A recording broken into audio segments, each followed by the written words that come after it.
ভারতের সীমান্ত নিরাপত্তা ব্যবস্থায় বড় ধরনের নীতিগত পরিবর্তনের নির্দেশনা দিয়েছে দেশটির কেন্দ্রীয় সরকার। সীমান্তবর্তী রাজ্যগুলোর নিরাপত্তা বাহিনীকে স্থানীয় মানুষের সঙ্গে আরও ঘনিষ্ঠভাবে যুক্ত করতে নতুন নির্দেশ জারি করেছে ভারতের স্বরাষ্ট্র মন্ত্রণালয়।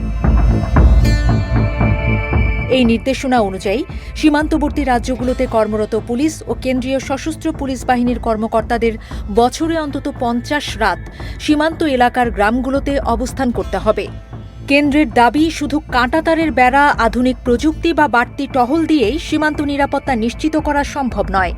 সীমান্ত এলাকার মানুষের আস্থা অর্জন, তাদের সঙ্গে সরাসরি যোগাযোগ এবং স্থানীয় স্তরে নির্ভরযোগ্য গোয়েন্দা তথ্য সংগ্রহই দীর্ঘমেয়াদী নিরাপত্তার মূল চাবিকাঠি। সেই লক্ষ্যেই এই নতুন নির্দেশনা জারি করা হয়েছে।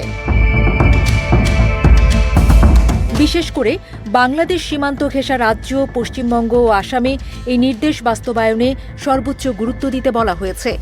এই রাজ্যগুলোকে কেন্দ্রীয় সরকার সংবেদনশীল সীমান্ত অঞ্চল হিসেবে চিহ্নিত করেছে।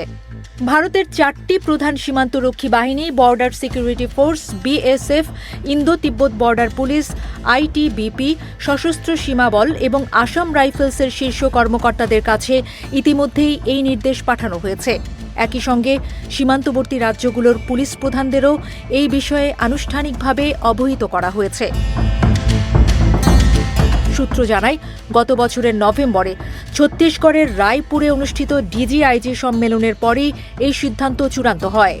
ওই সম্মেলনে ভারতের দীর্ঘ কাঁটাতারবিহীন সীমান্ত, অবাধ অনুপ্রবেশ, চোরাচালান, মাদক ও অস্ত্র পাচার এবং অভ্যন্তরীণ নিরাপত্তা নিয়ে গভীর উদ্বেগ প্রকাশ করা হয়। এসব চ্যালেঞ্জ মোকাবেলায় সীমান্ত এলাকার মানুষদের সক্রিয় সহযোগিতা অপরিহার্য বলে মত দেয় কেন্দ্র। নির্দেশনায় বলা হয়েছে, নির্ধারিত 50 দিনের সফরের সময় কর্মকর্তারা সীমান্ত গ্রামের বাসিন্দা, তরুণ সমাজ, স্থানীয় জনপ্রতিনিধি, এনসিসি ক্যাডেট এবং বিভিন্ন সামাজিক সংগঠনের সঙ্গে নিয়মিত বৈঠক করবেন। গ্রামের মানুষদের দৈনন্দিন সমস্যা শোনা, আস্থা তৈরি করা এবং তাদের সীমান্তের চোখ ও কান হিসেবে গড়ে তোলাই এই কর্মসূচির মূল লক্ষ্য। সন্দেহজনক কোনো তৎপরতা দেখলেই যাতে স্থানীয়রা দ্রুত প্রশাসনকে জানাতে পারেন, সে ব্যবস্থাও জোরদার করা হবে। এই উদ্যোগটি ভারতের কেন্দ্রীয় সরকারের ভাইব্রেন্ট ডিজিটাল প্রোগ্রামের অংশ।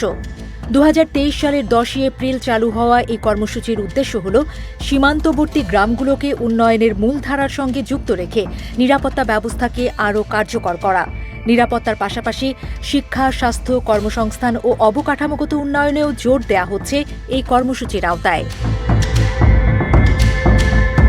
সম্প্রতি দিল্লিতে ভাইব্রেন্ট ভিজিলেন্স কর্মসূচি নিয়ে আয়োজিত এক কর্মশালায় কেন্দ্রীয় স্বরাষ্ট্রমন্ত্রী অমিত শাহ বলেন, কেন্দ্রীয় সশস্ত্র বাহিনীর ভূমিকা কেবল সীমান্ত পাহারায় সীমাবদ্ধ থাকলে চলবে না।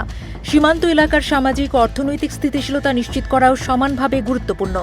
স্থানীয় মানুষদের সঙ্গে সম্পর্ক দৃঢ় না হলে নিরাপত্তা ব্যবস্থাও দুর্বল হয়ে পড়ে বলেও মন্তব্য করেন তিনি।